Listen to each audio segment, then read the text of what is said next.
ባለንበት በዚህ ዘመን አንድ የሀገር መሪ እጁን ለመሐላ ዘርግቶ ህዝቡን ለማስተዳደር ቃል ከመግባት ውጪ ቃል የእምነት ዕዳ ሆኖበት ከህዝቡ ከሀገሩ ግላዊ ጥቅሙን እያስቀደመ ሲኖር እንሰማለን። ዛሬ የህዝቡ ፍቅር የሀገሩ ክብር ልቡን አሸፍቶት ሀገሩንና ህዝቡን ለማኩራት ለመለወጥ ለማስጠራት ሊተቀን ደፋ ቀና ስለሚለው አፍሪካዊ መሪ እንቃኛለን። ለዚህ ቻናል አዲስ ከሆናችሁ ቻናላችንን ሰብስክራይብ በማድረግ የደወል ምልክቷን በመጫን በየዕለቱ የሚለቀቁ ልዩ ፕሮግራሞች እንዲደርሱ ቤተሰባችን ይሁኑ። ይህ ድንቅ አፍሪካዊ መሪ ማን ይሆን? አፍሪካውያን ስለዚህ ወጣት አውርቶ አይጠግቡም። በጉብዝና ወራት ፈጣሪውንም ህዝቡንም ያሰበ ድንቅ የሀገር መሪ ገና በለጋ እድሜው ለውድ ሀገሩ ለቡርኪና ፋሶ እንደ መስከረም ፀሐይ ብቅ ያለ የቤት ቀጋ የውጭ አልጋ ያልሆነ የቤተ መንግስት ውበት የሚለበስ ገራሚ ሱፍ የማያስደንቀው እንደ መሪ ምንጣፍ አንጥፉልኝ በቅንጡ መኪናዎች አጅቡኝ በወታደሮች አስከብቡኝ የማያውቅ ድንቅ የፈጣሪ ስጦታ ፕሬዝዳንት ኢብራሂም ትራኦሬ። ውልደቱ እንደ ኢሮፒያን አቆጣጠር ማርች 14 በ1988 ዓመተ ምህረት ቦንዱካይ በምትባል ከተማ ነው። የመጀመሪያ ደረጃ ትምህርቱን በቦንዱካይ ከተማ ከተማረ በኋላ በቡርኪና ፋሶ ቦቦ ዲዮላስ በምትባል ትልቅ ከተማ ሁለተኛ ደረጃ ትምህርቱን ተከታትሏል። በትምህርቱ በጣም ጎበዝና ዝምተኛ ልጅ በመባል የሚታወቀው ይህ ወጣት በ2006 ዓመተ ምህረት በዋንጋዱጉ ዩኒቨርሲቲ በጂኦሎጂ የትምህርት ዘርፍ በማዕረግ ተመርቋል። የቡርኪና ፋሶ ወታደራዊ መኮንንና ፖለቲከኛ የነበረው ይህ የ37 ዓመት ድንቅ ወጣት በ21 ዓመቱ ነበር የቡርኪና ፋሶን ወታደራዊ ኃይል የተቀላቀለው። በዚህ የውትድርና ጊዜው ወደ ማሊ ለአገልግሎት ሲላክ ህዝቡ ከዚህ ወጣት በፍቅር ወጥመድ ተያዘ። ይህ ወጣት ገና ከጅምሩ በሰዎች የተወደደ ግርማ ሞገሱ ለሚመለከቱት ፈገግታን የሚጭር ነው። ወደ ሀገሩ ሲመለስ የህዝቡ ደስታና ፌሽታ ልዩ ነበረ። በ2022 ዓመተ ምህረት የቡርኪና ፋሶ የሽግግር መንግስት ሆኖ ተመረጠ። ኢብራሂም ትራኦሬ ከአፍሪካ በእድሜ ትንሹ ፕሬዝዳንት ነው። ይህ መሪ ገና በተሾመ በአንድ ዓመቱ ዓለምን ጉድ አስባለ። ሀገሩ ቡርኪና ፋሶ የነበረባትን የውጭ ሀገራትን ዕዳ በሙሉ ከፍሎ ለመጀመሪያ ጊዜ ከውጭ ሀገር ዕዳ ሙሉ በሙሉ ነፃ የሆነች ሀገር እንድትባል አስደረጋት። በፈረንሳይ ቅኝ ግዛት ለ64 ዓመታት ስትገዛ የነበረችው ሀገሩን ፈረንሳዮቹን ከሀገሩ በማባረር ከቅኝ ግዛት ነፃ ወጣት። የፈረንሳዮቹን የዝርፊያ ባንክ በማዘጋትና ገንዘቡን በማገድ የራሱን ብሔራዊ ባንክ በአዲስ መልክ አዋቀረ። እንደ ወርቅ፣ ኦርጋኒክ የሰብል ምርቶችና ሌሎች የተፈጥሮ ሀብቶችን ከጎረቤት አፍሪካ ሀገራት ውጪ ወደ ምዕራቡ ዓለም እንዳይላኩ አገደ። በዚህ አላበቃም። ከቡርኪና ፋሶ ባለስልጣናት ላይ 30% የሚሆን የደሞዝ ክፍያን በመቀነስ ለመንግስት ሰራተኞች ደሞዛቸውን በጥፍ ጨምሮ ጎን ለጎን ሙስናን እየተዋጋ ወደ ሌላኛው የልማት ስራ አቀና።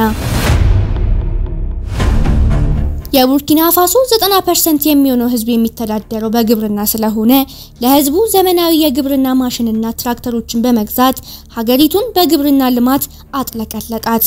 በዚህም ሀገሪቷ የምግብ ፍጆታዋን በራሷ እንድትችል ማድረግ አስቻለ።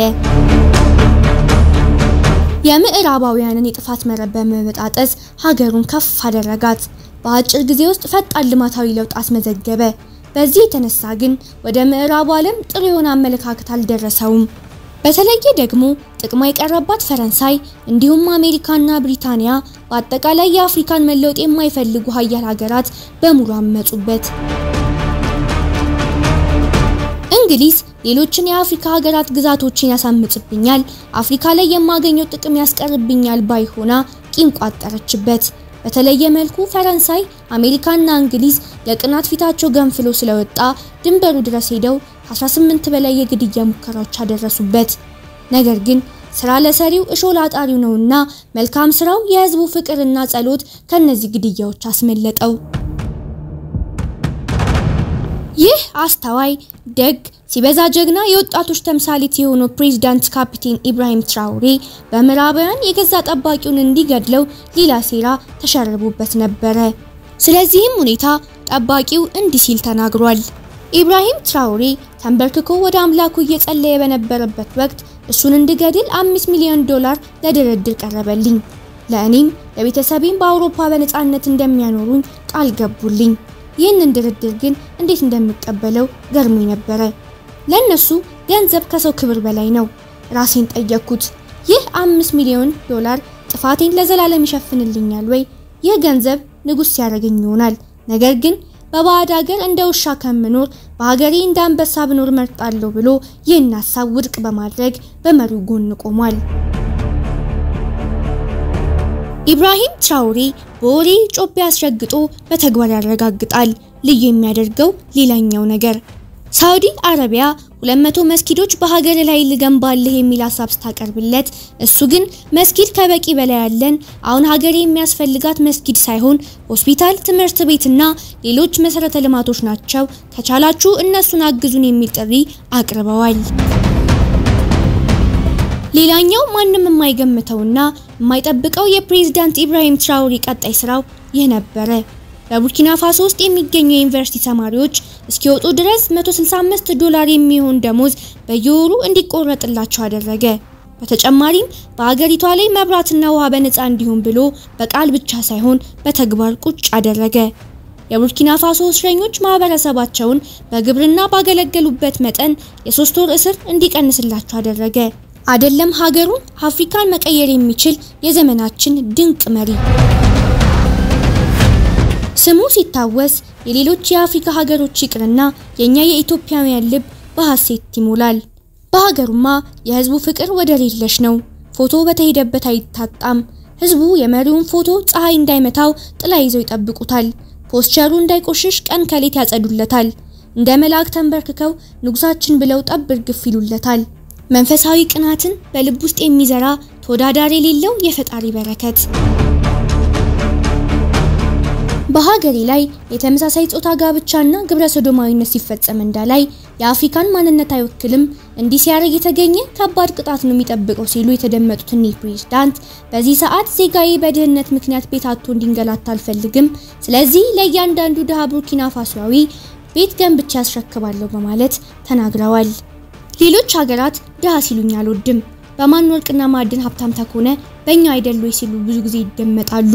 በዚህም ምክንያት ከኤፕሪል 1 2025 ጀምሮ ከአሜሪካና ከአውሮፓ የሚገቡ ሳልባጅ አልባሳት ከእንግዲህ ወዲህ ወደ ቡርኪና ፋሶ እንዳይገቡ አግደዋል። በዚህ ዙሪያ ሐሳብ የሰጡት እኚህ ፕሬዝዳንት ቡርኪና ፋሶ ሉዓላዊ ሀገር እንጂ የቆሻሻ ማጠራቀሚያ ጉድጓድ አይደለችም ብለዋል። ይህ ንግግራቸው የሀገሪቷን ህዝቦች በሀገራቸው ላይ ለፍተው በራሳቸው የልብስ ኢንዱስትሪ እንዲጠቀሙና ከውጭ ሀገራት የሚመጡ ልብሶች በኬሚካል ሊበረዙ ስለሚችሉ ህዝብን ይበክላሉ፣ ስለዚህም መጠቀም አያስፈልግም፣ ራስን መጠበቅ ያስፈልጋል የሚል ሐሳባዊ ኢላማን ለማጉልበት ነው።